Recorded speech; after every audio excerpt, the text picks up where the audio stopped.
Ce soir, c'est la fête des arbres dans le judaïsme. Alors vous allez vous demander pourquoi même pour les arbres on fait une fête. Mais l'explication est super belle, c'est une fête que j'adore. Bon, ma mère est pas encore rentrée de New York, j'ai dû faire à manger ce soir. Ceux qui me connaissent savent que je ne sais pas cuisiner. Ce que je sais faire, je le fais bien, mais quand je sais pas faire, je sais pas faire. Donc ma mère me répondait pas ce soir au téléphone, c'était panique à bord pour faire à manger. J'ai improvisé, mais j'ai bien fait de filmer parce qu'au final, c'était pas mal. Pour revenir à la fête de ce soir, ça s'appelle Tu Bishvat, donc c'est le 15 du mois de Shvat. Et c'est le nouvel an des arbres. On le célèbre en mangeant les fruits que la Torah décrit comme les fruits d'Israël. Donc c'est le blé, l'orge, la date, la figue, la grenade, le raisin et l'olive. Et chacun de ces fruits a en fait une signification et un certain pouvoir spirituel. C'est aussi une bonne occasion de planter des arbres pour célébrer notre connexion avec la terre.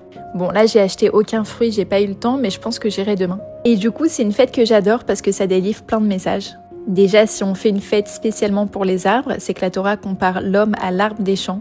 Et il y a aussi plein de petits messages pour notre vie personnelle. Le premier, c'est que de la même manière que l'arbre grandit sans cesse et s'élève vers le ciel, nous devons nous aussi être toujours poussés à s'élever continuellement, en étudiant la Torah et porter nos fruits qui sont les mitzvot, et à renforcer nos racines qui sont notre foi vers Hachem. Petite pause pour vous montrer mon poisson qui est plutôt bien sorti. Pour les champignons, j'ai mis vraiment à feu fort pour pas qu'ils deviennent mous mais qu'ils soient un petit peu craquants.